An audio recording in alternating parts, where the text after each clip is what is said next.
نحمده ونصلي على رسوله الكريم اما بعد فاعوذ بالله من الشيطان الرجيم بسم الله الرحمن الرحيم رب اشرح لي صدري ويسر لي امري واحلل عقدة من لساني يفقهوا قولي.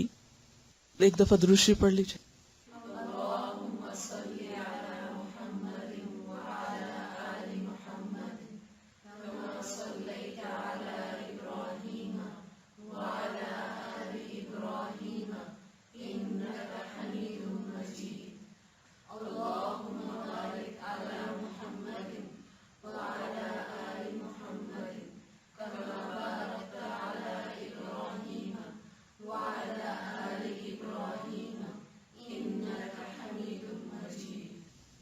دعا مانگیے.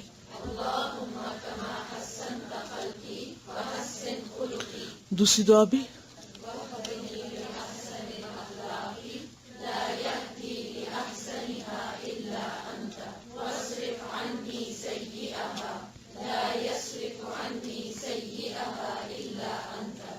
آج ہم جھوٹ کے بارے میں پڑھیں گے.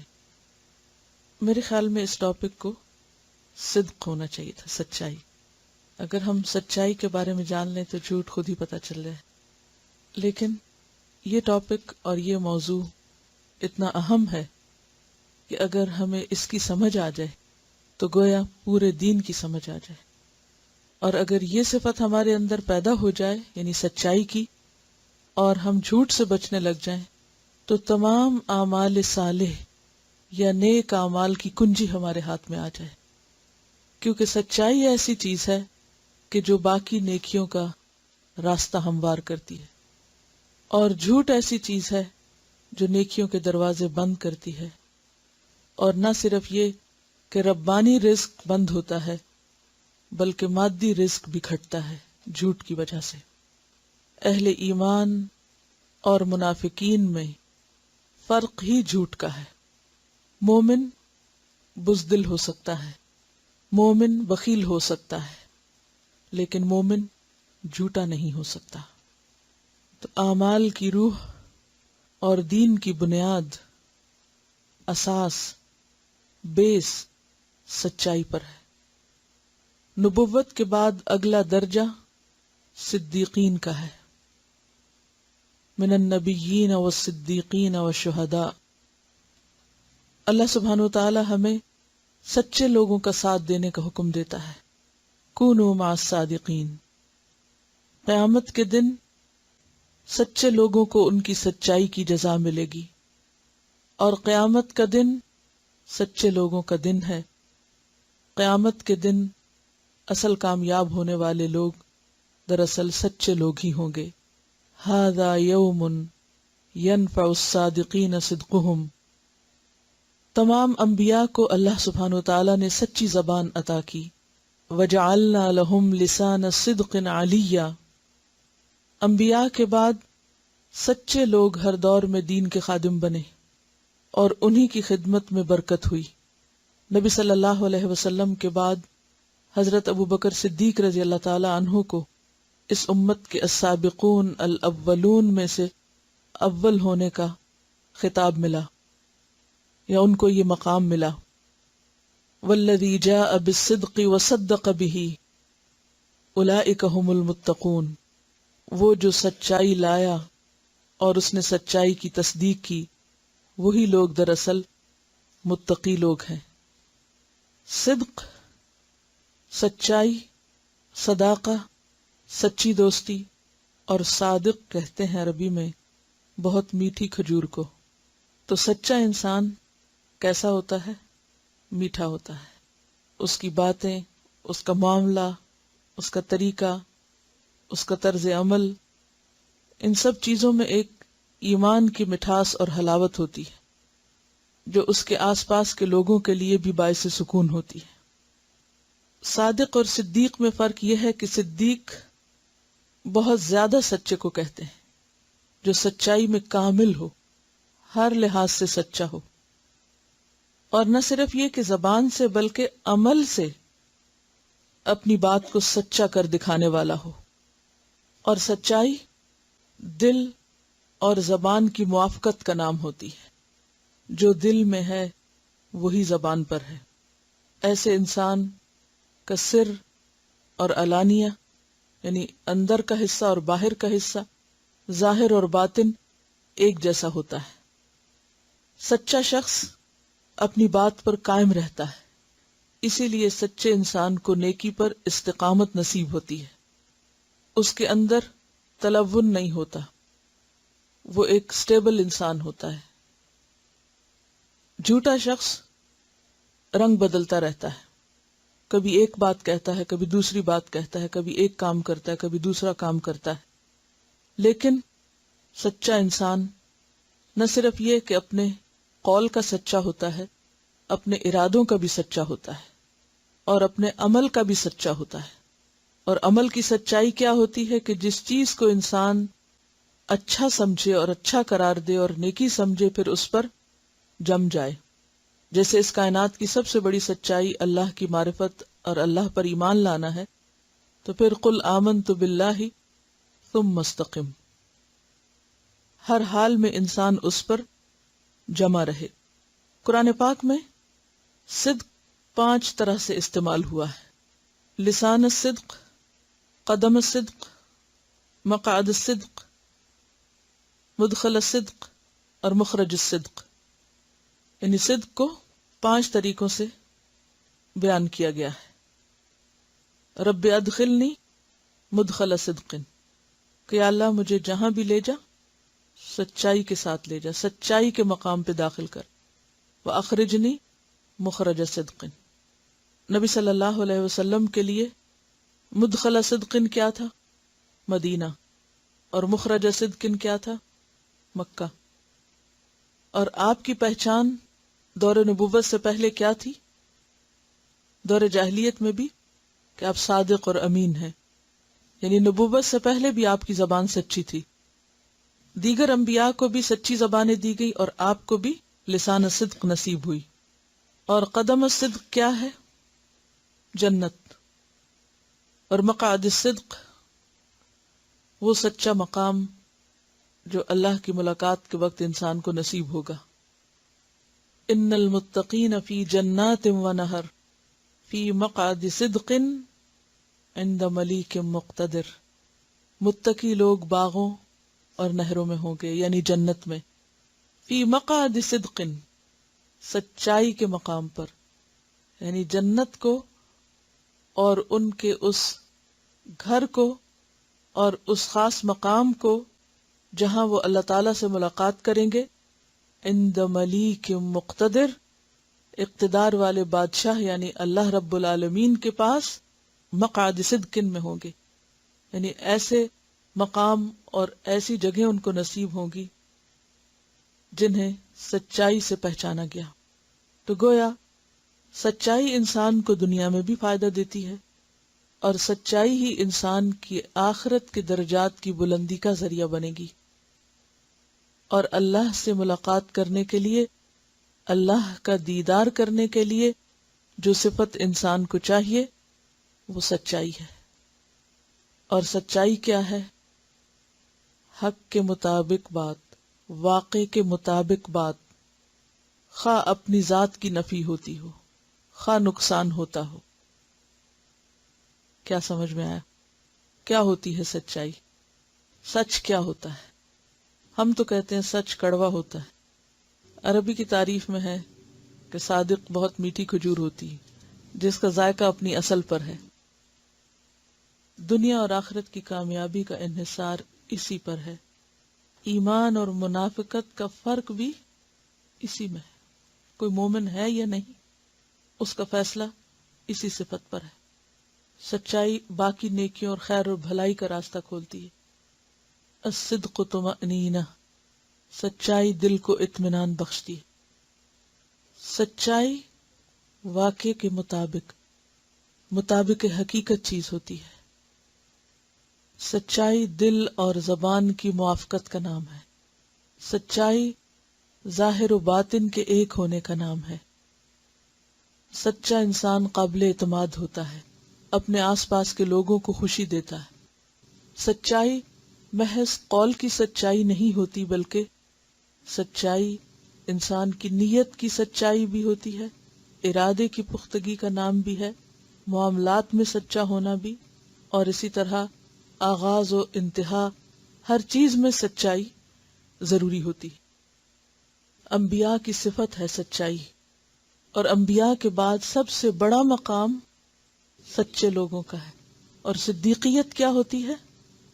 صدیق اور صادق کا فرق کیا ہے؟ صادق ہوتا ہے جیسے زبان کا سچا، لیکن صدیق ہوتا ہے جو عمل سے سچائی کو ثابت کر دکھائے، جو تصدیق کرے، کامل سچائی۔ اور سچی دوستی کس کو کہتے ہیں؟ صداقت، یعنی اردو میں ہم صداقت سچائی کو کہتے ہیں نا، تو عربی میں صداقت کہتے ہیں سچی دوستی کو۔ جھوٹ تو گھڑنا پڑتا ہے نا، اور سچ ایک فطرت کی آواز ہوتی ہے، انسان کے اندر کی آواز ہوتی ہے۔ دل میں اطمینان ہوتا ہے، خواہ کوئی ناراض بھی ہو، وقتی طور پر کسی کو اچھا نہ بھی لگے، لیکن اپنے لیے اور دوسرے کے لیے نتیجے کے اعتبار سے وہی اصل چیز ہے۔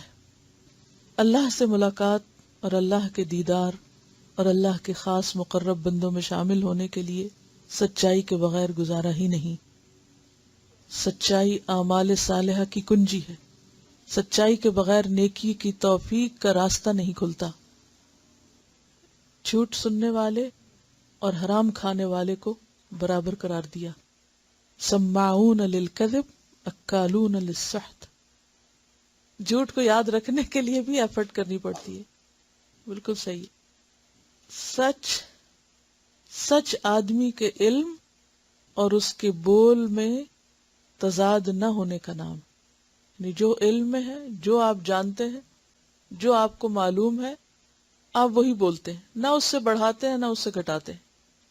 تو سچا ہونے کے لیے کیا ضروری ہے کہ انسان وہی بولے جو وہ جانتا ہے، اور جو وہ نہیں جانتا کیا کہہ دے؟ میں نہیں جانتا۔ اور انسان جو بول رہا ہے وہ وہی ہو جو واقعی اس کے علم میں آیا ہو، اور جو اس کے علم میں نہ آیا ہو اسے خود سے نہ گھڑے، اپنی طرف سے نہ بیان کرے۔ تو انسان کی معلومات اور انسان کے قول دونوں میں موافقت کا ہونا بے حد ضروری ہے۔ ہم دیکھتے ہیں کہ پوری کائنات سچائی پر قائم ہے، کیونکہ اللہ نے ان کو حق کے ساتھ پیدا کیا ہے۔ ما خلقنا السماوات والارض وما بینہما الا بالحق۔ ہر چیز حق پر، سچائی پر قائم ہے، جو ہے وہی دکھائی دیتی ہے۔ مثلا سورج کو آپ دیکھیں، کیا دکھائی دیتا ہے؟ جو وہ ہے، کیا کرتا ہے، جو اس کا کام ہے۔ چاند کو دیکھیں، درخت کو دیکھیں، کبھی ایسا نہیں ہوگا کہ آپ درخت لگائیں آم کا اور نکل آئے کچھ اور، وہ وہی نکلے گا جو آپ لگائیں گے، وہ ایسا ہی ہوگا۔ ایک درخت کی جو خوشبو یا ایک پتے کی یا پھول کی جو ہے وہی آپ کو ملے گی، چاہے آپ 100 دفعہ اس کے پاس جائیں، وہ وہی ہوگا، وہ بدلا ہوا نہیں ہوگا، اس میں آپ کوئی تبدیلی نہیں پائیں گے۔ پہاڑوں کو آپ دیکھیں، پتھروں کو آپ دیکھیں، مختلف چیزوں کو آپ دیکھیں، اپنے ہاتھ، اپنے پاؤں، اپنے جسم کو دیکھیں، وہ جو ہیں وہی نظر آتے ہیں۔ اگر وہ تھکے ہوئے ہیں تو وہ ویسے ہی نظر آئیں گے، اگر وہ صحت مند ہیں تو وہ صحت مند ہی نظر آئیں گے، وہ پریٹینڈ نہیں کرتے۔ اسی طرح جانوروں کو بھی آپ دیکھیں، بچوں کو بھی آپ دیکھیں، تو ہر چیز جو ہے وہ سچائی پر ہے، سوائے انسان کے جس کو عقل ملی، شعور ملا، اس نے اپنی عقل کو غلط استعمال کر کے ہر چیز کو مسخ کیا، ہر چیز کو بدل دیا۔ تو آئیے اب پڑھتے ہیں کہ جھوٹ کیا چیز ہے، کیونکہ جو سچ نہیں پھر وہ کیا ہے؟ جھوٹ ہے۔ بنیادی طور پر کذب کا معنی ہوتا ہے غلط خبر دینا۔ سچ کیا ہے؟ درست خبر دینا، چاہے وہ زبان سے ہو، چاہے وہ عمل سے ہو، چاہے وہ رویے سے ہو۔ اور جھوٹ کیا ہے؟ غلط خبر دینا۔ یہ جو لفظی معنی ہے نا، یہ آپ پکا کر لیں اپنے ذہن میں، تو باقی چیزیں سمجھنا بہت آسان ہو جائیں گی۔ جھوٹ کا معنی غلط خبر دینا، یہ جھوٹ ہوتا ہے۔ عربی میں کہتے ہیں کذبت العین، آنکھ نے جھوٹ بولا۔ آنکھ کب جھوٹ بولتی ہے انسان کی؟ جب وہ کسی چیز کو جو وہ ہوتی ہے وہ نہیں دیکھتی، اپنے امیجنیشن سے کچھ اور ہی دیکھتی، تو دھوکہ دے جاتی ہے ہمیں۔ آپ ایک چیز کو دور سے کچھ سمجھتے، جب پاس جاتے ہیں تو آپ کہتے او ہو یہ تو میں کچھ اور ہی سمجھا تھا، یہ تو وہ نہیں. تو یہ جو عمل ہے وہ کیا ہے؟ دراصل جھوٹ. کہ کسی چیز کے بارے میں وہ نہ بتانا جو وہ ہے. خرابیاں کہاں سے شروع ہوتی ہیں؟ جھوٹ سے شروع ہوتی ہیں. کہ جو چیز جو ہے نہیں اس کو وہ مقام دیا جا رہا ہے، وہ کہا جا رہا ہے یا بنایا جا رہا ہے یا اس طرح پیش کیا جا رہا. اسی طرح کذب السیر کا معنی ہوتا ہے چلنے کی کوشش نہ کرنا. سیر کا کیا معنی ہوتا ہے؟ چلنا. اور کذب السیر نہ چلنا. تو جھوٹ ہے خبر غلط، خلاف حقیقت، خلاف واقع، علم اور زبان کا فرق، بے تحقیق بات، بیس لیس بات. منافقت کا دروازہ کھول دیتا ہے، بندے کے ایمان کو سخت نقصان دیتا ہے، اور اگر انسان باز نہ آئے تو ایمان کا مکمل خاتمہ تک کر دیتا ہے. انسان کی ہدایت کی راہ میں بہت بڑی رکاوٹ. قال اللہ تعالی ان اللہ لا یہدی من هو کاذب کفار. اللہ سبحانہ تعالیٰ فرماتے ہیں بے شک اللہ کسی ایسے شخص کو ہدایت نہیں دیتا جو جھوٹا ہو اور منکر حق ہو، ناشکرا ہو. گویا جھوٹے شخص کو ہدایت سے بھی محروم کر دیا جاتا ہے. اور ہدایت جیسا کہ آپ جانتے ہیں کہ ایک ہدایت توفیق ہوتی ہے اور ایک ہدایت ارشاد ہوتی ہے. ہدایت ارشاد تو سب کے لیے، جھوٹوں اور سچوں سب کے لیے، لیکن ہدایت توفیق کہ سیدھے رستے پہ جانے اور پھر نیکی کا کام کر لینے کی توفیق اور اس کا دروازہ کھل جانا، یہ نعمت ملتی ہے سچے لوگوں کو. یہ تھی آیت سورۃ الزمر 3. اور سورۃ مؤمن آیت 28 میں فرمایا ان اللہ لا یہدی من هو مسرف کذاب. بے شک اللہ تعالیٰ نہیں ہدایت دیتا کسی اس شخص کو جو حد سے بڑا ہوا اور سخت جھوٹا ہو. مسرف کذاب. تو اس سے پتہ یہ چلتا ہے کہ جھوٹ کا سب سے بڑا نقصان یہ ہوتا ہے کہ انسان ہدایت سے، صحیح راستے سے، اللہ کی گائیڈنس، رہنمائی سے، توفیق سے محروم ہو جاتا ہے. اور جس پر کوئی دروازہ ہی بند ہو جائے اس کے لیے پھر آگے خیر اور بھلائی کرنے کے مزید چانسز کیا ہو سکتے ہیں. اسی لیے اللہ تعالیٰ فرماتے ہیں قال اللہ تعالی یا ایھا الذین آمنوا اتقوا اللہ وکونوا مع الصادقین. اے لوگو جو ایمان لائے ہو اللہ سے ڈرو اور سچوں کے ساتھ ہو جاؤ. کونوا مع الصادقین. کیونکہ انسان کی دوستی اسی شخص سے ہو سکتی ہے جس کو وہ اپنے مزاج اور ذوق کے مطابق پاتا ہے. یہ بالکل نیچرل ہے نا. آپ اپنی فطرت، مرضی اور مزاج کے خلاف دوسرے کو زیادہ دیر برداشت نہیں کر سکتے. تو جو شخص خود سچا ہوتا ہے اسی کو سچائی سے اٹریکشن ہوتی ہے اور وہ خود بخود سچے لوگوں کی طرف لپک جاتا ہے.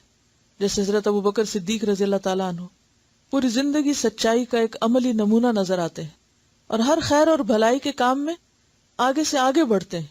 کیوں؟ اس لیے کہ خود سچے ہیں، اپنے اندر سچائی رچی بسی ہوئی، اور جہاں وہ سچائی کا کوئی بھی رخ دیکھتے ہیں فوراً اس کو سب سے آگے بڑھ کر قبول کر لیتے ہیں بغیر کسی انتظار کے. حدیث ہے ان عبد اللہ رضی اللہ عنہ عن النبی صلی اللہ علیہ وسلم قال ان الصدق يهدي الى البر وان البر يهدي الى الجنة وان الرجل ليصدق حتى يكون صديقا وان الكذب يهدي الى الفجور وان الفجور يهدي الى النار وان الرجل ليكذب حتى يكتب عند الله كذابا. رواہ البخاری. سیدنا عبداللہ رضی اللہ عنہ سے روایت ہے کہ نبی کریم صلی اللہ علیہ وسلم نے فرمایا بلا شبہ سچ آدمی کو نیکی کی طرف بلاتا ہے. سچ نیکی کی طرف بلاتا ہے. یعنی جب انسان سچا ہوتا ہے تو خود بخود اس کے اندر نیکی کی محبت پیدا ہوتی. گویا سچ اس کو پش کر رہا ہے اور اس کو لے جا رہا ہے اور اس کو آگے بڑھا رہا ہے نیکی کے کاموں میں. وَإِنَّ الْبِرَّ يَهْدِي إِلَى الْجَنَّةِ. اور بے شک نیکی جنت کی طرف لے جاتی ہے. وَإِنَّ الرَّجُلَ لَيَصْدُقُ. اور بے شک آدمی سچ بولتا رہتا ہے. حَتَّى يَكُونَ صِدِّيقًا. یہاں تک کہ وہ صدیق کا مرتبہ حاصل کر لیتا ہے، جو کہ عام انسانوں کے لیے ہائیسٹ گریڈ ہے اللہ کے نزدیک، ہائیسٹ۔ نبوت کے بعد صدیق کا مقام ہوتا ہے، اور یہ مقام کب ملتا ہے؟ جب انسان بار بار سچائی کا مظاہرہ کرتا ہے، اور بلا شبہ جھوٹ آدمی کو برائی کی طرف بلاتا ہے، اور برائی جہنم کی طرف لے جاتی ہے، اور آدمی جھوٹ بولتا رہتا ہے یہاں تک کہ وہ اللہ کے ہاں بہت جھوٹا لکھ لیا جاتا ہے، یعنی کذاب لکھ لیا جاتا ہے۔ اور جب کوئی شخص اللہ کے ہاں کذاب ہو جاتا ہے تو پھر یعنی اللہ کے ہاں لسٹیں بنی ہوئی ہیں لوگوں کی، رجسٹریشن ہوتی ہے وہاں بھی، کون کس گروپ میں، کون کس زمرے میں ہے، کس گروہ میں ہے۔ تو جھوٹ بولنا کوئی ایک معمولی کام نہیں، ایک کے بعد جب ایک دفعہ جھوٹ بولتا جاتا ہے انسان تو وہ بالآخر جھوٹے لوگوں کے ساتھ لکھ لیا جاتا ہے، اور قیامت کے دن پھر انہی کے ساتھ اٹھے گا۔ تو گویا بنیادی طور پر دو بڑے گروہ ہیں لوگوں کے، ایک سچے لوگوں کا اور ایک جھوٹے لوگوں کا۔ اگلی حدیث ہے، عن عقبۃ بن عامر قال قلت یا رسول اللہ من نجات قال املک علیک لسانک۔ یہ پیش جو ہے نا املکو پہ، اس کو جزم بنا لے، املک علیک لسانک ولیسعک بیتک وابکی علی خطیئتک، رواہ الترمذی۔ عن عقبۃ بن عامر، عقبہ بن عامر رضی اللہ عنہ سے روایت ہے، قال کہتے ہیں، قلت میں نے کہا، یا رسول اللہ، اے اللہ کے رسول صلی اللہ علیہ وسلم، من نجات، نجات کس چیز کا نام ہے، یعنی نجات کس سے ہوتی ہے؟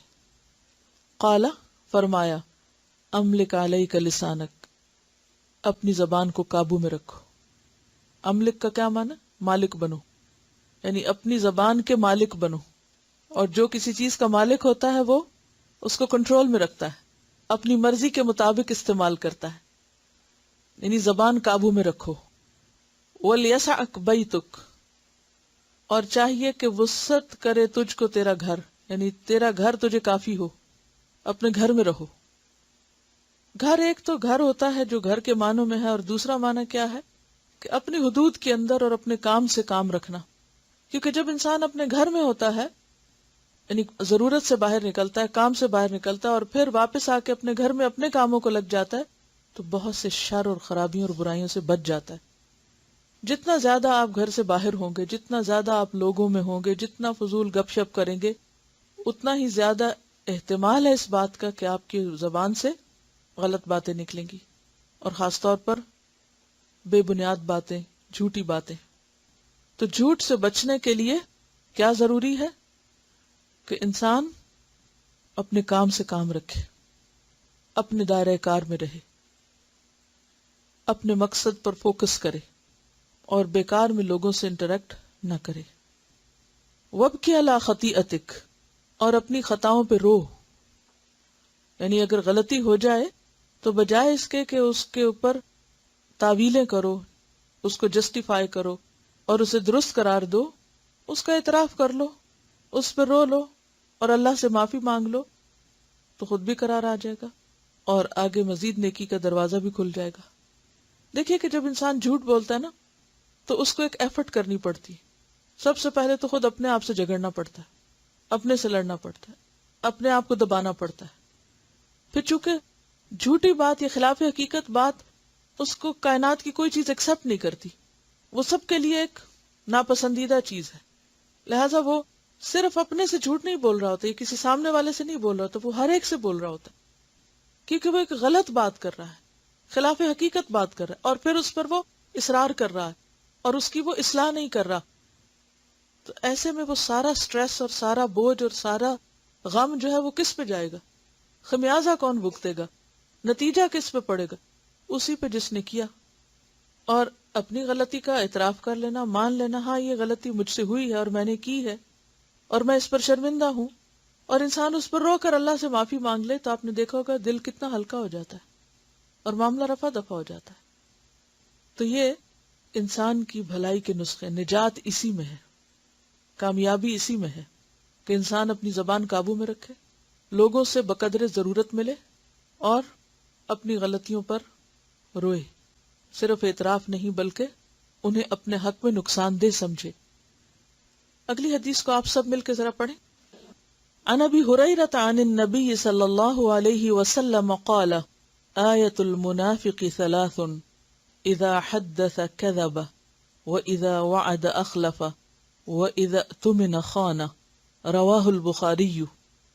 سیدنا ابو ہریرہ رضی اللہ عنہ سے روایت ہے کہ نبی کریم صلی اللہ علیہ وسلم نے فرمایا، منافق کی علامتیں تین ہیں، جب بات کرے تو جھوٹ بولے، اذا حدث کذب، واذا وعد اخلف، اور جب وعدہ کرے تو اس کے خلاف کرے، واذا اؤتمن خان، اور جب اس کو امانت دی جائے یا امین بنایا جائے تو خیانت کرے۔ اور صحیح مسلم کی روایت میں آتا ہے، اگرچہ وہ روزہ رکھے، اگرچہ وہ نماز پڑھے، اور اگرچہ وہ یہ سمجھتا ہو کہ میں مسلمان ہوں۔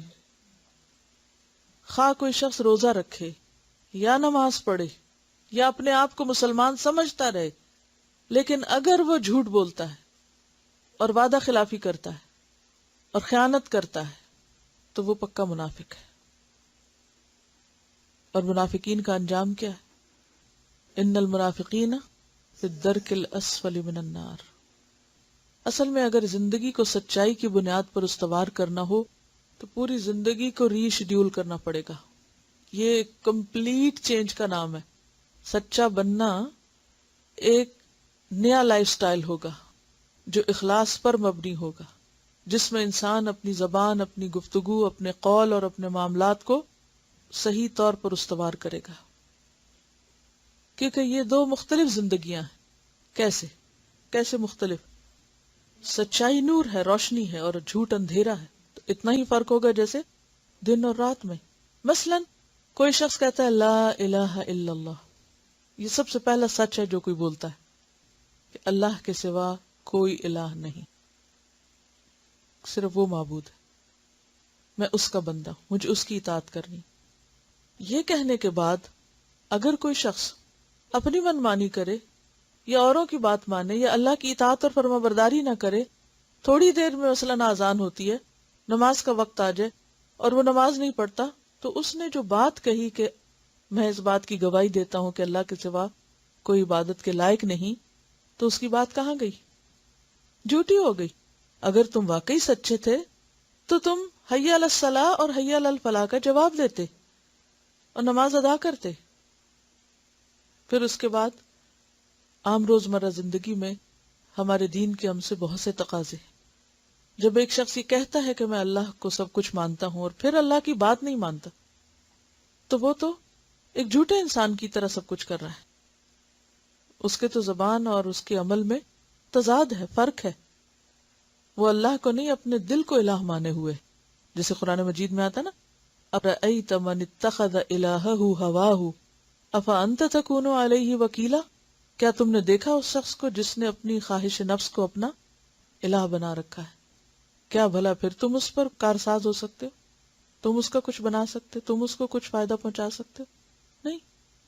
قرآن پاک میں اللہ تعالیٰ فرماتے ہیں، یا بنی آدم لا تعبدوا الشیطان، شیطان کی عبادت نہ کرو۔ اب جب انسان شیطان کی عبادت ویسے تو نہیں کرتا، لیکن شیطان کے بہکاوے میں آ کر اللہ سے کیے ہوئے عہد کو فراموش کر دیتا ہے، تو وہ اللہ کی عبادت کا دعویٰ لا الہ الا اللہ سچ نہیں، جھوٹ کہہ رہا ہے اس میں، تو اس کے تو ایمان کا دعویٰ ہی سچا نہیں۔ منافقین کو منافقین کیوں کہا جاتا تھا؟ کیا مشکل تھی ان کی؟ کیا فرق تھا؟ جب وہ ایمان والوں کے ساتھ ہوتے تو کیا کہتے؟ ہم تمہارے ساتھ ہیں، اور جب وہ اپنے دوستوں کے ساتھ ہوتے تو ان کو کیا کہتے؟ ہم تمہارے ساتھ ہیں۔ تو یہ جو ڈبل فیس لوگ تھے، دوہرے چہرے والے، ادھر ہوتے تو ان کی مرضی کی بات، ادھر ہوتے تو ان کی مرضی کی بات، کیا یہ دھوکہ نہیں تھا؟ اور کیا کرتے تھے منافقین؟ کہا جاتا کہ فساد نہ کرو تو کہتے ہم تو اصلاح کر رہے ہیں۔ اور کیا کرتے؟ جب انہیں نماز کی طرف بلایا جاتا، اذا قاموا الی الصلاۃ قاموا کسالى۔ اگر ہم سب اپنے اس رویے پر غور کریں کہ اذان ہوتے ہی ہمارا طرز عمل کیا ہوتا ہے، ہمیں کتنا شوق ہوتا ہے، کتنا بھاگ کے ہم اس کی طرف آتے ہیں، تو یہیں سے ہمیں اپنے ایمان اور اپنی سچائی کا پتہ چل جائے گا کہ ہم کتنے سچے ہیں. اور کیا کرتے تھے؟ جب انہیں جنگ کے لیے بلایا جاتا تو نہیں آتے تھے، اور جب مال غنیمت آتا تو فوراً پہنچ جاتے تھے. یعنی انہیں اسلام سے صرف مال حاصل کرنے اور دنیاوی فائدوں کی حد تک غرض تھی. اور کیا کرتے تھے؟ کیا کردار آتا ہے ان کا؟ اہل ایمان کا مذاق اڑاتے تھے. نبی صلی اللہ علیہ وسلم کی مجلس میں بیٹھتے باتیں سننے کے لیے، تجسس کے لیے، اور پھر جا کے ان میں کئی جھوٹ ملا کے اوروں کو بتاتے. ایمان والوں کو بے وقوف سمجھتے تھے، اللہ کی راہ میں قربانیاں کرنے والوں کو بے وقوف سمجھتے تھے. کوئی کام کا وقت آتا تو بہانے پیش کرتے تھے، یعنی کام چور لوگ تھے. بیسیکلی سارے ہی اپوزٹ کیریکٹرز تھے. خواہ نماز کی بات ہوتی، زکوٰۃ کی ہوتی، صدقے کی ہوتی، یا نیکی کے کسی بھی کام کی دعوت ہوتی، سب کچھ الٹ. اور اسی طرح جیسے سورۃ التوبہ میں آتا ہے کہ وہ آپس میں ایک دوسرے کے مددگار ہیں، اور برائی کا حکم دیتے ہیں اور نیکی سے روکتے ہیں، اور اپنے ہاتھ روک کے رکھتے ہیں. ہم میں سے ہر ایک کو نماز کا وقت آنے پر اپنے دل کا جو جائزہ وہ ضرور لینا چاہیے کہ کیا آذان سنتے ہی ہم خوش ہوئے ہیں یا اس کو اپنے لیے ایک مصیبت سمجھتے ہیں. کبھی کبھار تو ہو سکتا ہے کہ کوئی ایسی مجبوری ہوتی ہے، بعض اوقات کی کسی چیز میں جلدی ہوتی ہے، یا کوئی ایمرجنسی ہوتی ہے، یا کسی اور شخص کو آپ سے ایسی ضرورت ہو سکتی ہے. لیکن اگر روزانہ کا طریقہ ہی یہ بن جائے کہ دھوپ پیلی پڑے تو نماز پڑھی جائے، تو ایسی نماز کو منافقین کی ہی نماز قرار دیا گیا ہے کہ جو دھوپ کے پیلا پڑنے کا انتظار کرتے رہتے ہیں، اور جب تھوڑا وقت رہتا ہے تو پھر ٹھونگے مارتے ہیں جیسے مرغا دانے چنتا ہے. تو آپ صلی اللہ علیہ وسلم نے فرمایا تل کا صلاۃ المنافق. پوچھا گیا کہ کون سی؟ تو فرمایا کہ وہ جو دھوپ کے پیلا پڑنے کا انتظار کرتا ہے اور جب تھوڑا سا وقت بچتا ہے تو پھر جلدی سے اس طرح سجدے کرتا ہے جیسے مرغا زمین پہ ٹھونگے مار رہا ہو دانا چننے کے لیے، اور اللہ کو کچھ بھی یاد نہیں کرتے اس نماز میں. اور یہ ایک حقیقت ہے کہ جو نماز دیر سے پڑھی جاتی ہے وہ واقعی ٹھونگے ہوتی. اور پنجابی میں ایک محاورہ نا، ویلے دی نماز تے کویلے دی ٹکرا، وہ صرف زمین پہ ٹکرے مارنے والی بات ہی رہ جاتی. بنیادی طور پر منافقت جنم لیتی ہے دنیا کی محبت سے، دنیا کو آخرت پر ترجیح دینا. تو جب انسان دنیا کو آخرت پر ترجیح دینے لگتا ہے تو دنیا کے کام اس کو زیادہ اہم لگتے ہیں، زیادہ ارجنٹ لگتے ہیں، زیادہ ضروری لگتے ہیں، اور ان میں وہ اتنا مشغول رہتا ہے کہ پھر اللہ کے ذکر اور اللہ کے دین کے لیے اس کے پاس وقت نہیں بچتا، یا وہ اتنا اہم نہیں رہتا. پھر اسی طرح ہم دیکھتے ہیں کہ جھوٹ میں بعض اوقات ہم بڑے بڑے جھوٹ بولنے سے تو پرہیز کرتے ہیں، لیکن کچھ اس قسم کے جھوٹ بھی ہوتے ہیں کہ جن کو ہم جھوٹ سمجھتے بھی نہیں ہیں، اور انہیں ہم بولتے ہوئے یا اختیار کرتے وقت احساس بھی نہیں کرتے. اگلی حدیث ہے، عن عبداللہ ابن عامر انہ قال دعتنی امی یوما ورسول اللہ صلی اللہ علیہ وسلم قائد فی بیتنا فقالت ہا تعال اعطیک، فقال لها رسول اللہ صلی اللہ علیہ وسلم وما اردت ان تعطیہ؟ قالت اعطیہ تمرا. فقال لها رسول اللہ صلی اللہ علیہ وسلم اما انک لو لم تعطیہ شیئا کتبت علیک کذبۃ. رواہ ابو داود. سیدنا عبداللہ ابن عامر رضی اللہ عنہ سے روایت ہے کہ میری ماں نے مجھے ایک دن بلایا اور رسول اللہ صلی اللہ علیہ وسلم ہمارے گھر میں بیٹھے ہوئے تھے. تو اس نے کہا کہ ادھر آؤ، میں تمہیں ایک چیز دوں گی. تو رسول اللہ صلی اللہ علیہ وسلم نے اس سے فرمایا تم نے کیا دینے کا ارادہ کیا ہے؟ اس نے کہا میں کھجور دوں گی. تو رسول اللہ صلی اللہ علیہ وسلم نے اس کو کہا اگر تم اس کو کچھ نہ دیتی تو تمہارے اوپر ایک جھوٹ کا گناہ لکھا جاتا. اور یہ چیز کتنی عام ہے، مائیں بچوں کے ساتھ ہر وقت جھوٹی باتیں کرتی رہتی، حتیٰ کہ بچے جھوٹ کو بھی جھوٹ نہیں سمجھتے اور اسی پہ تربیت پاتے ہیں. اچھا تم ایسا کر لو تو تمہیں یہ ملے گا، تم وہ کر لو تو تمہیں، یا یہ کہ جھوٹی بات کر کے ان کو ٹال دیا، یا ان سے جھوٹ بلوایا، فون پہ یہ کہہ دو، فلاں سے یہ نہ کہنا، یہ کہنا، یعنی ان کو جھوٹ پکا کرا کے وہ کہلوا کے بھیجا. اب ہم سمجھتے ہیں بچے معصوم ہیں، ان کو کیا پتا، لیکن کیا ہوتا ہے وہ پھر جس ماحول میں تربیت پاتے ہیں وہ اس سے بھی بڑے جھوٹے بن کے نکلتے ہیں. وہ ماں باپ جنہوں نے بچوں کو دوسروں کو دھوکہ دینا سکھایا ہو، وہ جب بڑے ہوتے ہیں تو ماں باپ ہی کو دھوکہ دیتے ہیں. تو بعض اوقات ہم سمجھتے ہیں کہ یہ تو بچے ہیں اور اس کو ہم بہلانا کہتے ہیں، جھوٹ بولنا کہتے بھی نہیں، جھوٹ مانتے بھی نہیں. السلام علیکم. ایک گریڈ 5 کا بچہ تھا اور ایسے لگتا تھا کہ ہر بات اس کی جھوٹی، کام کیا نہیں کیا، کتاب ہے نہیں ہے، اور اس کی کنڈر گارڈن سے یہ عادت چلی آ رہی تھی، اور ٹیچرز لٹرلی اپنے بال نوچ رہی تھیں کہ جو پوچھو جھوٹ، اور بے خوف جھوٹ.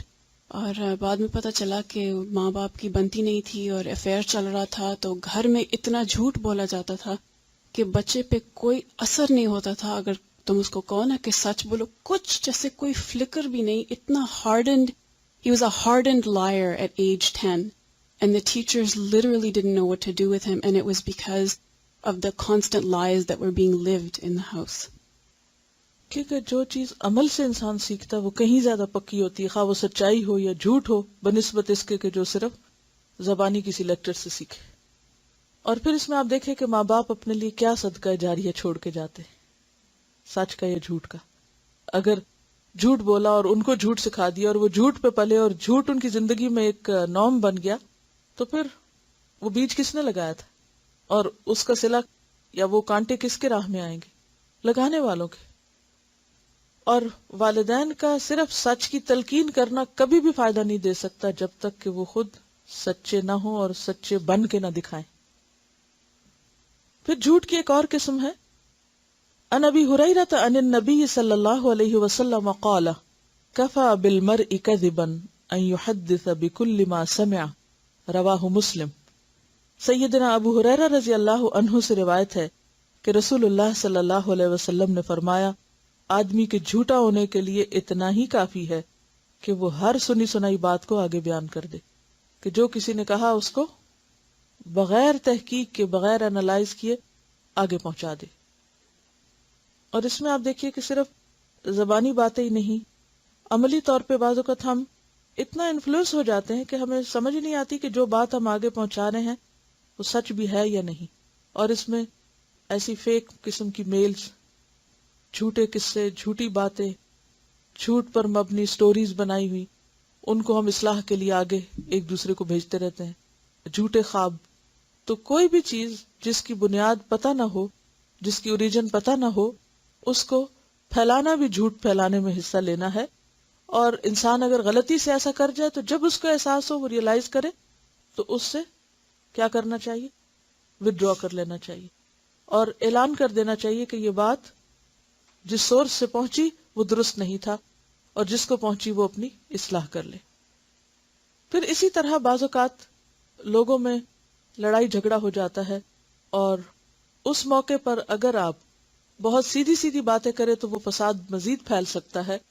ایسی صورت میں اجازت دی گئی کہ انسان کچھ خاموشی سے کام لے، یا بات کا کچھ حصہ جو ہے وہ آگے نہ پہنچائے تاکہ مزید فساد کی آگ نہ بھڑکے.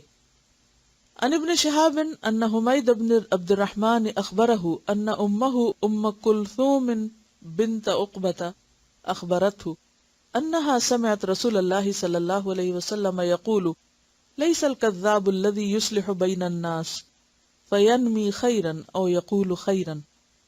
ابن شہاب روایت کرتے ہیں کہ حمید بن عبد الرحمن نے انہیں خبر دی کہ ان کی یعنی حمید کی والدہ سیدہ ام کلثوم بنت عقبہ رضی اللہ عنہا نے انہیں خبر دی کہ انہوں نے رسول اللہ صلی اللہ علیہ وسلم کو یہ فرماتے ہوئے سنا تھا کہ جھوٹا وہ نہیں جو لوگوں میں باہم صلح کرانے کی کوشش کرے اور اس کے لیے کسی اچھی بات کی چغلی کھائے. یعنی ایک شخص جو دوسرے سے ناراض ہے، ان کے درمیان صلح کرانے کے لیے ان کی بری باتیں نہیں بلکہ اچھی باتیں دوسرے تک پہنچائے. مثلا اگر ایک شخص دوسرے کے بارے میں کچھ پہنچا رہا ہے اور وہ کہے اس نے میرے بارے میں کوئی غلط بات کی ہوگی نا، ایسا بھی کہا ہوگا، ایسا بھی کہا ہوگا، تو اس موقع پر انسان اس کی تصدیق نہ کرے بلکہ اگر کوئی اچھی بات معلوم ہے تو اس کو پہنچا دے. یہاں پر جو لفظ آیا نا فینمی خیرن، تو ینمی نمو سے ہے، نشو نما دینا کسی چیز کو، یعنی بڑھانا. ینمی خیرن یعنی خیر کو بڑھا کے بیان کرے. یعنی مثلا کسی کی طرف سے جب وہ بات پہنچائے تو وہ کیا کرے؟ خیر کی بات کو زیادہ سٹریس کے ساتھ بتائے، بار بار بتائے، لیکن اس شخص نے جو غلط باتیں کہی ہیں ان کو چھپا جائے. ان سے یہ بھی اندازہ لگائیے کہ مسلمانوں کے درمیان آپس کے تعلقات کی اصلاح کتنی ضروری چیز ہے، کہ جھوٹ جو منافقت کی علامت ہے، جس کے بولنے کی اجازت نہیں، اور سچائی جو انتہائی پسندیدہ ہے، اگر سچائی سے ایسا بگاڑ آتا ہو تو ایسی سچی باتیں آگے نہ پہنچائے، اس سچائی کو وہ روک لے۔ مثلا ایک شخص دوسرے کے بارے میں بہت کچھ برا کہتا ہے اور بیچ والے کو پتا ہے، لیکن وہ آگے نہ پہنچائے تاکہ کیا نہ ہو، مزید لڑائی اور مزید فساد اور مزید جھگڑا۔ بلکہ اگر کوئی ایک اچھی بات پتا ہو تو اس کو اتنا زیادہ کرے، ینمی خیرن، اس خیر کو اتنا اگائے، اتنی دفعہ کہے کہ دوسرے کو اس کی خیر کا یقین آ جائے اور پھر وہ فساد ختم ہو جائے۔ او یقول خیرن، یا یہ کہ اگر اس نے کوئی بہت اچھی بات نہیں بھی کہی تو یہ بیچ والا شخص اس کی طرف سے اچھے ہی جذبات پہنچانے کی کوشش کرے، اور اپنی طرف سے کیا کہے کہ نہیں وہ تمہارے لیے اچھا ہی ہے، خیر خواہ ہی ہے، تو ایسی بات جو ہے وہ جھوٹ میں شمار نہیں ہوگی۔ جہاں اس چیز کی تھوڑی رخصت ہے، اجازت ہے، اس اجازت کو تم کبھی بھی استعمال نہیں کریں گے۔ ینمی کا لفظی معنی ہوتا ہے، نمو کا لفظ آپ نے پڑھا ہوگا اردو میں۔ نمو کا مطلب ہوتا ہے بڑھانا، گرو کرنا۔ اور کس طرح؟ یعنی جب گرو ہوتی ہے نا ایک چیز، یعنی ایک بیج سے 100 پھل نکلے تو وہ ایک چیز 100 بن گئی۔ اب اگر کسی نے ایک کے بارے میں ایک اچھی بات کہی تو اس کو ایک دفعہ کہنے کے بجائے 10 دفعہ کہے تو وہ کیا ہے؟ وہ اچھی بات کو اتنی دفعہ پہنچا رہا ہے، بڑھا رہا ہے، پروموٹ کر رہا ہے کہ وہ دوسرے کا دل جو ہے وہ اس کی طرف سے صاف ہونے لگ جائے۔ اور اس کے برعکس جو اس کو پتا ہے کہ اس نے فلاں فلاں بری بات کہی ہے، دوسرا پوچھے بھی تو وہاں وہ خاموشی اختیار کرے۔ ایسی بات نہیں بنانی چاہیے پھر بھی کہ جو پھر جھوٹ ثابت ہو اور پہلے سے بھی کام خراب ہو۔ یعنی یہاں کوئی جھوٹ بولنے کی اجازت نہیں دی جا رہی۔ ینمی خیرن عربی لفظ اگر آپ دیکھیں تو وہ آپ کو خود بخود معنی بتا دے گا۔ اس کا تعلق بھی حکمت سے ہے کہ دوسرے کی خوبیاں اور بھلائیاں جو ہیں ان کو خوب پروموٹ کیا جائے، اور جو وہ غلط باتیں کر رہا ہے جس سے فساد ہو سکتا ہے ان کو دبا دیا جائے۔ عن ابی الحوراء السعدی قال قلت للحسن بن علی ما حفظت من رسول اللہ صلی اللہ علیہ وسلم قال حفظت من رسول اللہ صلی اللہ علیہ وسلم دع ما یریبک الى ما لا یریبک فإن الصدق طمأنینۃ وإن الکذب ریبۃ، رواہ الترمذی۔ سیدنا ابو الحوراء السعدی سے روایت ہے کہ میں نے سیدنا حسن بن علی رضی اللہ عنہ سے پوچھا کہ آپ کو رسول اللہ صلی اللہ علیہ وسلم سے کیا یاد ہے؟ انہوں نے فرمایا مجھے رسول اللہ صلی اللہ علیہ وسلم کی زبان سے یہ الفاظ یاد ہیں، وہ چیز چھوڑ دے جو تجھے شک میں ڈالے، اور اس کو اختیار کر جس کے بارے میں تجھے شک و شبہ نہ ہو، اس لیے کہ سچ اطمینان کا باعث ہے اور جھوٹ شک اور بے چینی ہے۔ تو اس سے کیا پتہ چلتا ہے کہ جھوٹ وہ چیز ہے، یہ جھوٹی بات وہ ہے کہ جس کے کرنے کے بعد انسان کے دل میں ایک خلش اور ایک بے چینی اور ایک انکمفرٹیبل سی فیلنگ پیدا ہو جائے۔ تو انسان زیادہ باتیں نہ ہی کرے، اتنی کرے جتنی وہ ہے، اور پھر خاص طور پر جہاں شک پڑ جائے وہاں بات کو یقینی انداز میں نہ کرے۔ شک والی بات کو شک والے انداز میں کہنا اور ہے۔ مثلا آپ یہ کہہ سکتے ہیں مجھے صحیح سے یاد نہیں لیکن کچھ مفہوم ایسا ہی بنتا ہے، کچھ مجھے یوں ہی یاد پڑتا ہے جیسے بات ایسے تھی۔ وہ ایک سیف سائیڈ ہو جاتی تاکہ سننے والا بھی اس کو پکی بات نہ سمجھے، اور اگر وہ آگے اس کو کہیں کوٹ کرے تو وہ بھی یقینی بات کے طور پر روایت نہ کرے بلکہ اسی ٹون میں، اسی انداز میں اور اسی درجے کے طور پہ کرے۔ کیونکہ بعض اوقات ایک شخص کوئی ایک بات کہتا ہے اور وہ کانفیڈنٹ نہیں ہوتا، یہ اس کو یقین نہیں ہوتا، اگلا شخص ایک دو بات اور کر کے اس کو بڑھا چڑھا کے بیان کرتا ہے، اور وہ کیا بن جاتا ہے؟ بات کچھ ہوتی ہے اور وہ کچھ سے کچھ شکل اختیار کر لیتی۔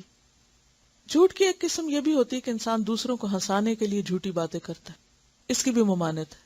عن بہز بن حکیم قال حدثني ابی عن ابیہ قال سمعت رسول اللہ صلی اللہ علیہ وسلم یقول ویل للذی یحدث ویکذب لیضحک بہ القوم ویل لہ ویل لہ۔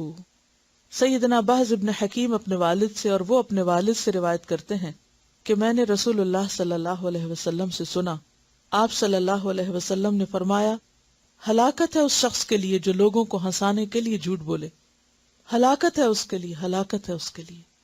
3 دفعہ آپ نے اس کو بد دعا دی کہ ایسا شخص ہلاک ہو، نقصان اٹھائے جو محض دوسروں کو ہنسانے کے لیے، خوش کرنے کے لیے جھوٹی باتیں گھڑے، کیونکہ اس سے بھی انسان کا اعتبار جاتا رہتا ہے.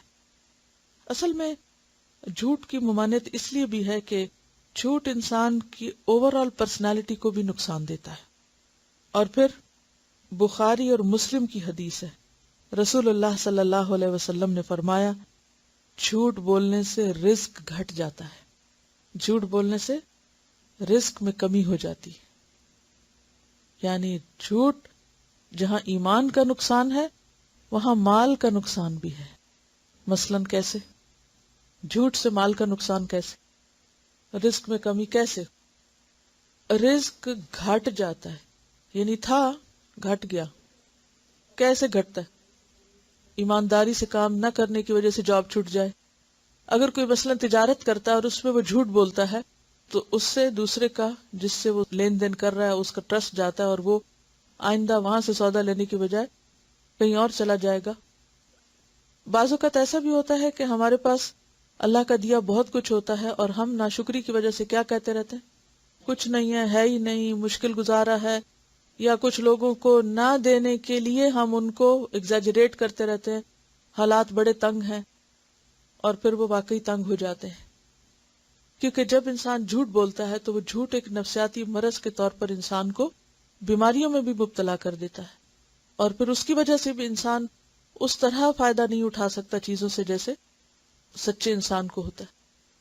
بعض اوقات فقیر اور بیگرز لوگ جو ہیں وہ مسلسل جھوٹ بولے چلے جاتے ہیں کہ ہم فقیر ہیں، ہم بھوکے ہیں، ہمارے پاس کچھ نہیں، اور ان کے پاس اگر بہت کچھ بھی ہو تو وہ اس سے فائدہ اٹھا ہی نہیں سکتے کیونکہ ان کو فقیر بن کے رہنا پڑتا ہے. اور ان کے پاس اگر ملینز بھی ہوں تو کس کام کے اگر وہ پھٹے ہوئے کپڑے پہنے ہوئے ہیں یا بھوکے نظر آ رہے ہیں یا ان کا حال حلیہ بگڑا ہوا ہے تو اس رزق کا کیا فائدہ جو جھوٹ کی بنیاد پر انہوں نے اکٹھا کیا اور پھر جھوٹ کی بنیاد پر اس سے فائدہ بھی کچھ نہ اٹھا سکے. یعنی رزق جو ہے وہ مادی بھی ہوتا ہے اور رزق جو ہے وہ روحانی بھی ہوتا ہے، اور علم بھی رزق ہے، اور خیر اور بھلائی کے اور مواقع جو ہیں وہ بھی رزق ہے. تو جب انسان جھوٹ بولتا ہے اور اس کا کوئی اعتبار نہیں ہوتا، کوئی وہ ٹرسٹ وردی نہیں ہوتا، تو ایک وقت آتا ہے کہ لوگ اس پر اعتماد نہیں کرتے اور پھر وہ جو خیر اور بھلائی کا معاملہ اس سے کیا جا سکتا تھا اس سے وہ محروم ہو جاتا ہے. دیکھیے سوال یہ پیدا ہوتا ہے کہ انسان کو جھوٹ بولنے کی ضرورت کب پیش آتی ہے؟ جھوٹ بولنے کے پیچھے کیا نفسیات ہوتی ہے؟ اگر غور کریں تو آپ کو کبر ملے گا، تکبر. کیسے؟ انسان کیوں جھوٹ بولتا ہے بعض اوقات کہ اگر وہ سچ بولے گا تو اس کی بے عزتی ہو جائے گی، ناک کٹ جائے گی، شرمندگی ہوگی، اس کو بدنامی ہوگی.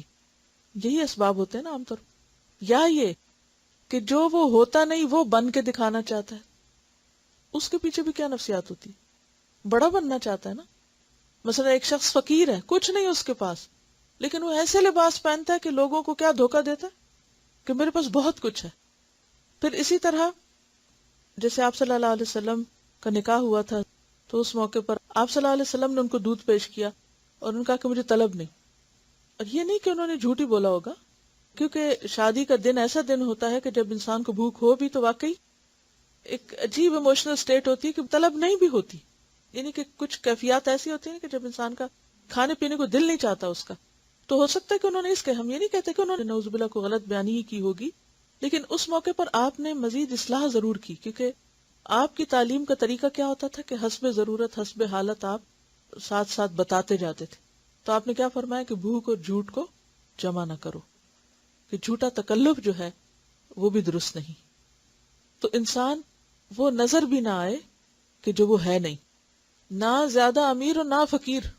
یعنی جہاں یہ منع ہے کہ اپنی حیثیت سے کہیں بڑھ کے نظر آئے، وہاں یہ بھی منع ہے کہ اپنی حیثیت سے اتنا کم نظر آئے کہ دوسرا شخص اس کے بارے میں پھر دھوکہ کھا جائے.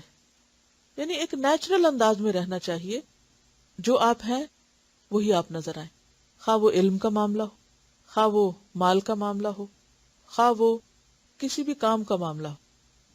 یعنی کام کے معاملے میں کیا ہے کہ مثلا اگر آپ کوئی کام چھوٹا موٹا کر رہے ہیں اور آپ ظاہر کریں کہ آپ بہت کچھ کر رہے ہیں تو یہ بھی ایک طرح سے جھوٹ ہو جاتا ہے، اور یہ خود نمائی میں۔ اس کا علاج کیا ہو سکتا ہے؟ کس طرح انسان اس سے باہر نکلے؟ جھوٹ کیوں بولا جاتا ہے؟ خود کو بڑا منوانے کے لیے، یعنی عموماً جھوٹ کی وجہ کیا ہے؟ خود کو بڑا منوانا، اپنی بڑائی کا سکہ جمانا، اپنے آپ کو دوسروں کے مقابلے میں چھوٹا نہ ہونے دینا۔ اس کا علاج کیا ہے؟ کیسے انسان اپنے آپ کو منائے کہ کوئی فرق نہیں پڑتا اگر نہ کوئی مجھے بڑا سمجھے؟ اس کا حل اور علاج یہ ہے کہ انسان یہ سوچے کہ خواہ اس دنیا میں کوئی بڑا ہے خواہ کوئی چھوٹا ہے، سب کا انجام ایک ہی، مٹی کا گڑا، موت۔ کوئی کتنا بھی بڑا امیر ترین انسان ہو، کتنا بھی بڑا عزت والا ہو، کتنی بھی شہرت ہو اس کے پاس، کہاں جاتا ہے؟ کہاں جاتا ہے؟ قبر میں۔ وہ قبر کوئی سنگ مرمر کی بنا دے یا گولڈ کی بنا دے یا چاندی کی بنا دے، قبر قبر ہے، خواہ وہ شیشے کا بکسا ہو یا لکڑی کا ہو، کسی بھی چیز کو، قبر قبر ہے۔ ہر بڑا اور چھوٹا سب ایک ہی زمین میں جا رہے ہیں، ساری بڑائیوں کو وہی خاک میں ملنا ہے۔ پھر قیامت کے دن کیسے اٹھیں گے؟ قیامت کے دن بڑا کون ہوگا؟ سچا۔ ھذا یوم ینفع الصادقین صدقہم، آج کا دن سچے لوگوں کو ان کا سچ کام آئے گا، سچوں کی سچائی ان کو فائدہ دے گی۔ تو سچا ہونا الٹیمیٹلی فائدہ مند ہے۔ یہ صرف چند دن کی بڑائی ہے، چند دن کا نام ہے، چند دن کی شہرت ہے، چند دن کا روب ہے، چند دن کی عزت ہے۔ ان سب چیزوں کو ایک ہی گڑھے میں جا کے ملنا ہے، اور پھر دوبارہ جب سب اٹھیں گے اصلی حالت میں اٹھیں گے۔ کوئی بن کے اٹھ سکتا ہے وہاں سے؟ کوئی اٹھ سکتا ہے وہاں سے اس حال میں کہ وہ اپنے آپ کو بڑی چیز ثابت کرے؟ وہاں نہیں۔ اللہ کے ہاں فیصلہ سچائی کی بنیاد پر ہوگا۔ پھر اس جھوٹ کا کیا فائدہ، یا جھوٹی شہرت اور عزت کا جو صرف چند دن کے لیے ہو اور جس کا انجام اتنا وحشتناک ہو۔ تو بہرحال جھوٹ جو ہے وہ نقصان دہ ہے، خواہ اللہ پر باندھا جائے جیسے شرک ہے، یا اللہ کے بارے میں جھوٹی بات بتانا جو اللہ نے نہیں فرمائی، خواہ وہ نبی صلی اللہ علیہ وسلم کے بارے میں کہا جائے، کوئی جھوٹی حدیث گھڑ کے سنائی جائے، خواہ وہ جھوٹا خواب ہو، کیونکہ بدترین جھوٹ کی ایک قسم کیا ہے کہ انسان اپنی آنکھوں کو وہ دکھائے جو اس نے دیکھا ہی نہیں، یعنی جھوٹے خواب بیان کرنا۔ اچھا، اس کے پیچھے بھی کیا نفسیات ہوتی جھوٹے خواب بیان کرنے کے پیچھے؟ یا چھوٹا موٹا خواب ہوتا ہے اس کو اتنا بڑھا کے پتہ نہیں کیا سے کیا بنا دیا جاتا ہے، کیا چیز ہوتی ہے؟ تاکہ ہماری امپورٹنس بنے، لوگوں کے دل میں ہمارا روب قائم ہو، لوگوں کے دل میں ہماری نیکی اور تقوی اور معلوم نہیں کیا کیا۔ اصل وہی پیچھے چھپا ہوا دکھاوا اور بڑائی کی اور بڑا بننے کی خواہش۔ نبی صلی اللہ علیہ وسلم نے فرمایا سب سے بڑا جھوٹ یہ ہے کہ آدمی اپنی آنکھوں کو وہ دکھائے جو انہوں نے دیکھا ہی نہیں۔ پھر اسی طرح بدگمانی بہت بڑا جھوٹ ہے۔ نبی صلی اللہ علیہ وسلم نے فرمایا ایاکم والظن فإن الظن اکذب الحدیث، بدگمانی سے بچو، یعنی دوسرے کے بارے میں بغیر تحقیق کے جھوٹی بات سوچنے سے، کیونکہ بدگمانی سب سے بڑی جھوٹی بات ہے۔ یعنی آپ کسی کے بارے میں وہ سوچ رہے ہیں جو اس کے وہم و گمان میں بھی نہیں، جو اس کے خیال میں بھی نہیں۔ پھر اسی طرح عدالتوں میں جھوٹ، جھوٹی گواہیاں۔ آپ صلی اللہ علیہ وسلم نے فرمایا جھوٹی گواہی اللہ کے ساتھ شرک کے برابر ہے۔ کیا میں تمہیں سب سے بڑا گناہ نہ بتاؤں؟ صحابہ نے عرض کیا ہاں اللہ کے رسول صلی اللہ علیہ وسلم۔ فرمایا اللہ کے ساتھ شرک اور والدین کی نافرمانی۔ آپ نے ٹیک لگائی ہوئی تھی تو بیٹھ گئے اور کہا کہ جھوٹی گواہی یا جھوٹی بات، اور آپ برابر کہتے رہے یہاں تک کہ ہم نے کہا کہ کاش آپ خاموش ہو جائیں۔ پھر اسی طرح مبالغہ آرائی، یہ بھی جھوٹ کی ایک قسم ہے۔ رسول اللہ صلی اللہ علیہ وسلم نے فرمایا میری تعریف میں مبالغے سے کام نہ لو، ایگزیجریشن نہ کرو، جس طرح عیسائیوں نے ابن مریم کی تعریف میں مبالغہ کیا۔ بس میں تو صرف اللہ کا ایک بندہ ہوں، بس تم مجھے اس کا بندہ اور اس کا رسول کہو۔ نہ اپنی جھوٹی شہرت بنانے کے لیے جھوٹ بولنا چاہیے، اور نہ کسی کو بڑھانے چڑھانے کے لیے مبالغہ آرائی کرنا چاہیے، یا کسی کے بارے میں ایسے جذبات کا اظہار کرنا جو آپ کے دل کے جذبات نہیں۔ مثلا آپ کسی سے کہیں کہ میں تو آپ کی بے حد عزت کرتی ہوں، اور دل میں خاک برابر عزت نہ ہو، کسی سے کہے کہ میں آپ سے بے حد محبت کرتی ہوں اور دل میں کوئی محبت نہ ہو، تو انسان دوسرے کو جھوٹی باتیں کر کے اپنے سے راضی کرنے کی کوشش نہ کرے. جو دل میں ہے وہی زبان پر ہو، اور ہر ایک کی سچائی اس کے عمل سے ظاہر ہو جاتی. کون کس سے کتنی محبت کرتا ہے، کون کس کی کتنی عزت کرتا ہے، کون کس کے بارے میں کیا سوچتا ہے، صرف زبان کی باتیں کافی نہیں ہوا کرتی. پھر اسی طرح جھوٹی قسمیں کھانا. قیامت کے دن اللہ تعالیٰ ایسے لوگوں کی طرف دیکھے گا بھی نہیں، انہیں پاک بھی نہیں کرے گا جو جھوٹی قسم کھاتے ہیں. پھر اسی طرح رمضان میں اگر آپ اپنا ایک ہدف رکھ لیں اپنے تزکیہ اور اصلاح کا، اور پورا مہینہ اس بات کی پریکٹس کریں کہ مجھے روزہ رکھ کر نہ کوئی جھوٹی بات کرنی ہے، اور نہ ہی کوئی جھوٹی کسی کی تعریف، اور نہ ہی جھوٹے جذبات کا اظہار، اور نہ ہی کوئی جھوٹ بولنا ہے، اور دعا بھی اپنے لیے کرتے رہیں، تو انشاءاللہ آپ دیکھیں گے کہ اللہ تعالیٰ آپ کو سچا ایمان نصیب کرے گا. جب آپ شعوری کوشش کریں گے کہ مجھے غلط بیانی نہیں کرنی، حاصل کیا ہوگا، ملے گا کیا؟ ملنا تو وہی ہے جو اللہ چاہے گا، بلکہ الٹا جھوٹ بول کے تو رزق گھٹے گا، کسی کی محبت میں کمی ہو جائے گی. یعنی کہ جو ہمیں نیکی یا توفیق یا کوئی خیر بھلائی ملنی ہے وہ بھی نہیں ملے گی اگر جھوٹ سے کام لیا. اور خاص طور پر روزے کو جو نقصان دینے والی چیز ہے وہ کیا ہے؟ جھوٹ. نبی صلی اللہ علیہ وسلم نے فرمایا، بخاری کی روایت ہے، جو آدمی جھوٹ اور اس پر عمل کو نہ چھوڑے، من لم یدع قول الزور والعمل به فلیس للہ حاجۃ ان یدع طعامہ وشرابہ. تو یہ آپ کا اگلا ٹارگٹ ہے. کیا ہے حدیث کا مطلب؟ من لم یدع قول الزور، جس نے جھوٹی بات نہ چھوڑی، والعمل به، اور اس پر عمل کرنا، فلیس للہ حاجۃ، اللہ کو کوئی حاجت نہیں، فی ان یدع طعامہ وشرابہ، کہ کوئی شخص اپنا کھانا پینا چھوڑ دے. تو روزہ محض بھوکے پیاسے رہنے کا نام نہیں، بلکہ اس میں اہم ترین چیز کیا ہے کہ انسان سچا ہو. تو سچ جو ہے نیکی کا دروازہ ہے اور نیکی کی طرف لے جاتا ہے. لہذا ہمیں سچا بننا ہے اپنی نیت میں، جو ہم ارادے کریں، اپنے خیالات میں، سوچ میں، اپنے رویے میں، گفتگو میں، معاملات میں. اور اسی طرح پرہیز کریں کس سے؟ جھوٹ سے، جھوٹے رویوں سے، جھوٹی شہرت سے، جھوٹی تعریفوں سے، جھوٹے مذاق سے، جھوٹے خواب بیان کرنے سے. کہا جاتا ہے کہ من طلب اللہ بالصدق اعطاہ مراءۃ یبصر فیہا الحق والباطل. جو شخص اللہ سے سچائی مانگتا ہے، طلب کرتا ہے کہ اللہ اس کو سچا بنا دے اور اس کی زندگی سچ ہو جائے، تو اللہ اس کو ایک ایسا آئینہ دیتا ہے یا ایک ایسا معیار یا کرائیٹیریا دیتا ہے کہ جس سے وہ حق اور باطل کو دیکھنے لگتا ہے. یعنی اللہ اس کو صاحب بصیرت بنا دیتا ہے، اللہ اس کو حکمت عطا کرتا ہے. اور سچائی سے کیا چیز روکتی ہے انسان کو؟ یہ ڈر کہ پتہ نہیں پھر کیا ہو جائے گا، وہ چھٹ جائے گا، یہ نقصان ہو جائے گا، وہ مجھ سے محبت نہیں کرے گا، وہ مجھے کچھ دے گا نہیں، میں اس سے محروم ہو جاؤں، اس سے. یہ سب شیطان کے خوف ہیں. جب انسان سچ بولتا ہے تو شیطان ڈراتا ہے کس سے؟ نقصان سے. لیکن سچ فائدہ ہی دیتا ہے. اور جھوٹ بولنا بظاہر انسان کو لگتا ہے کہ شاید فائدہ دے، لیکن حقیقت یہ ہے کہ جھوٹ انسان کو لازمی طور پر، یقینی طور پر نقصان ہی دیتا ہے.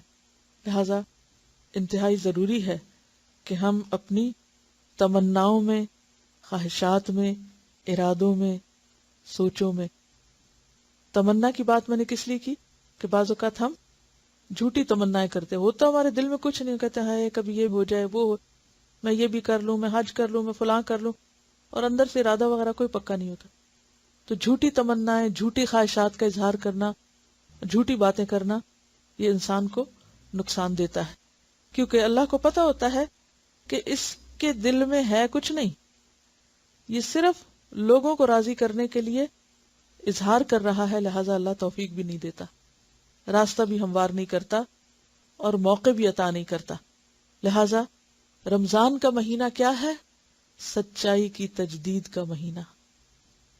جیسے اس روز بھی شاید میں نے بات کی تھی کہ ہر رمضان میں انسان اپنا ایک ٹارگٹ رکھ لینا، اس رمضان میں مجھے یہ اچیو کرنا ہے. کچھ باتیں تو آپ روٹین کی کریں گی، روزہ رکھیں گے، نماز پڑھیں گے، تراویح پڑھیں گے، صدقہ خیرات جو روٹین کا آپ کریں گے، زکوٰۃ وغیرہ کا حساب کریں گے، قرآن کی تلاوت ذرا مزید کریں گے، قرآن کو پھیلانے کی کوشش کریں گے. یہ تو کام وہ ہیں کہ جو ایک روٹین ہے، لگے بندے کام ہے رمضان کے.